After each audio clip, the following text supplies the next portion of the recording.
नमस्कार विद्यार्थी मित्रांनो, यू आर अकॅडमी या यूट्यूब चॅनलमध्ये आपले सर्वांचे स्वागत. तर मित्रांनो, आज आपण पाहणार आहोत जिल्हा न्यायालय भरती या अनुषंगाने विचारले जाणारे अतिशय महत्त्वपूर्ण प्रश्न आपण या व्हिडिओमध्ये कव्हर करणार आहोत.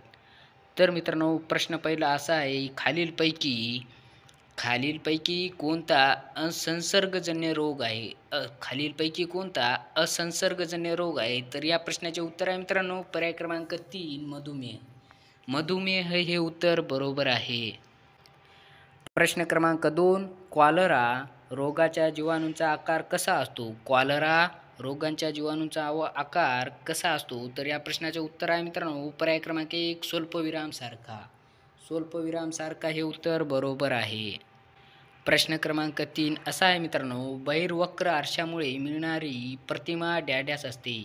बहिर्वक्र आरशामुळे मिळणारी प्रतिमा डॅडॅस असते. तर या प्रश्नाचे उत्तर आहे मित्रांनो, पर्याय क्रमांक 3 आभासी आणि वस्तूपेक्षा लहान. आभासी आणि वस्तूपेक्षा लहान हे उत्तर बरोबर आहे. प्रश्न क्रमांक 4 असा आहे मित्रांनो, कांदा कापताना कोणता वायू बाहेर पडतो? कांदा कापताना कोणता वायू बाहेर पडतो? तर या प्रश्नाचे उत्तर आहे मित्रांनो, पर्याय क्रमांक 2 अमोनिया. अमोनिया हे उत्तर बरोबर आहे. प्रश्न क्रमांक 5 काकडी टरबूज या पदार्थात पाण्याचे प्रमाण किती असते? काकडी टरबूज या पदार्थात पाण्याचे प्रमाण किती असते? तर या प्रश्नाचे उत्तर आहे मित्रांनो, पर्याय क्रमांक 3 95%. 95% हे उत्तर बरोबर आहे. प्रश्न क्रमांक 6 असा आहे मित्रांनो, नॉनस्टिकच्या भांड्यावर डॅडॅचा थर दिलेला असतो. नॉनस्टिकच्या भांड्यावर डॅडॅचा थर दिलेला असतो. तर या प्रश्नाचे उत्तर आहे मित्रांनो, पर्याय क्रमांक 4 टेफ्लॉन. टेफ्लॉन हे उत्तर बरोबर आहे.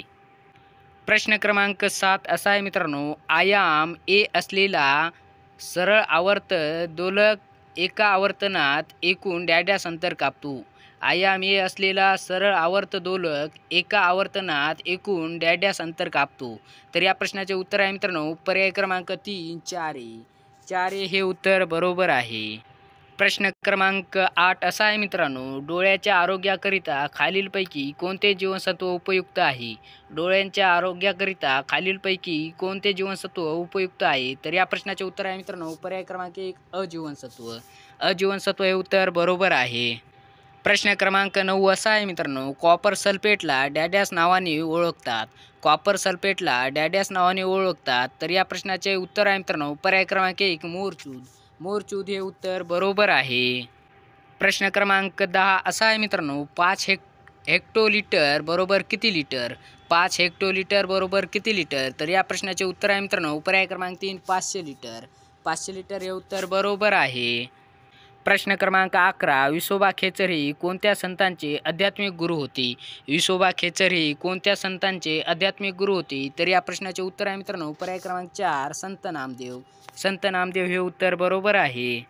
प्रश्न क्रमांक 12 असा आहे मित्रांनो, संत रामदास यांचा जन्म कुठे झाला? संत रामदास यांचा जन्म कुठे झाला? तर या प्रश्नाचे उत्तर आहे मित्रांनो, पर्याय क्रमांक 3 जांब हे उत्तर बरोबर आहे. प्रश्न क्रमांक 13 असा आहे मित्रांनो, भागवत धर्माचा पाया कोणी घातला?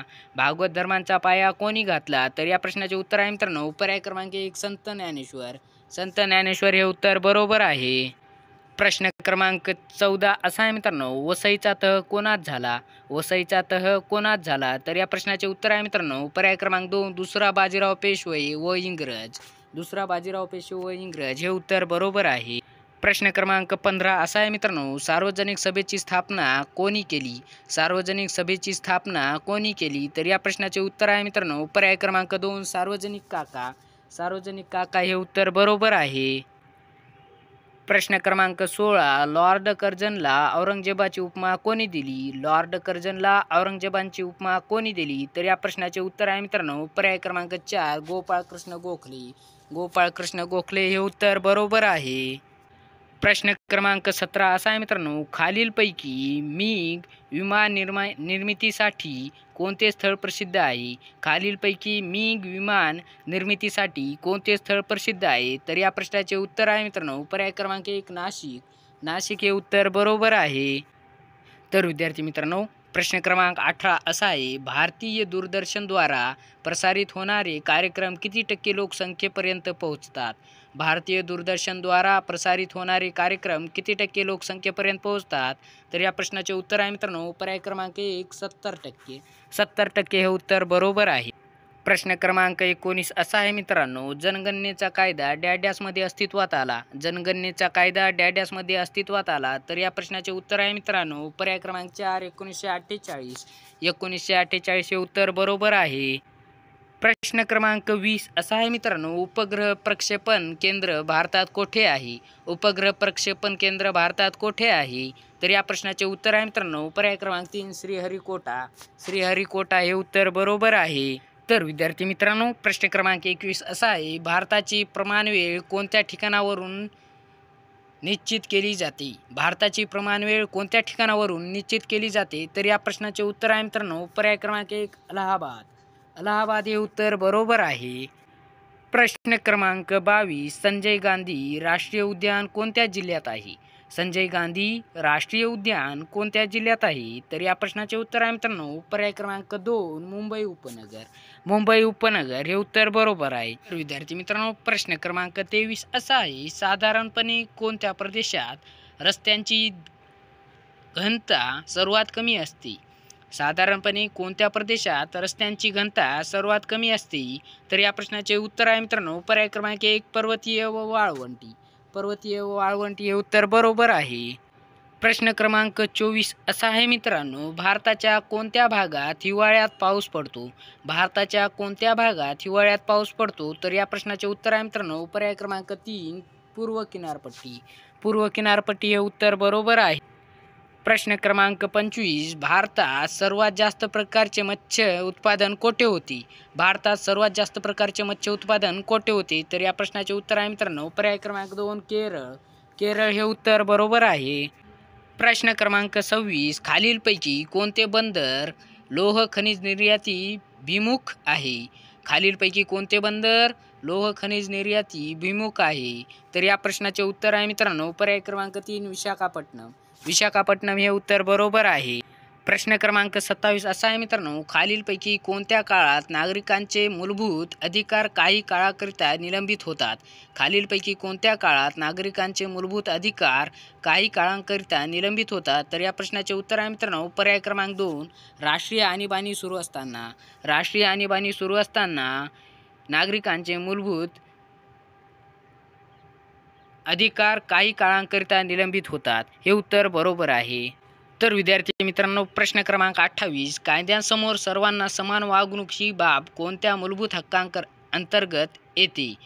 प्रश्न क्रमांक 28 असा आहे मित्रांनो, कायद्यांसमोर सर्वांना समान वागणूक ही बाब कोणत्या मूलभूत हक्कांतर्गत येते? कायद्यांसमोर सर्वांना समान वागणूक ही बाब कोणत्या मूलभूत हक्कांतर्गत येते? तर या प्रश्नाचे उत्तर आहे मित्रांनो पर्याय क्रमांक 1 समानतेचा हक्क. समानतेचा हक्क हे उत्तर बरोबर आहे. प्रश्न क्रमांक 29 असा आहे, महान्यायवादीची नियुक्ती करण्याचा अधिकार कोणाला आहे? महान्यायवादीची नियुक्ती करण्याचा अधिकार कोणाला आहे? तर या प्रश्नाचे उत्तर आहे मित्रांनो पर्याय क्रमांक 1 राष्ट्रपती. राष्ट्रपती हे उत्तर बरोबर आहे. प्रश्न क्रमांक 30 असा आहे मित्रांनो, राष्ट्रपती राज्यसभेवर किती खासदार नेमतात? राष्ट्रपती राज्यसभेवर किती खासदार नेमतात? तर या प्रश्नाचे उत्तर आहे मित्रांनो पर्याय क्रमांक 2 12. 12 हे उत्तर बरोबर आहे. जर व्हिडिओला नवीन असाल तर चॅनलला सबस्क्राईब आणि व्हिडिओला लाईक करा. तेव्हा पुन्हा भेटूया अशाच एका नवीन व्हिडिओमध्ये.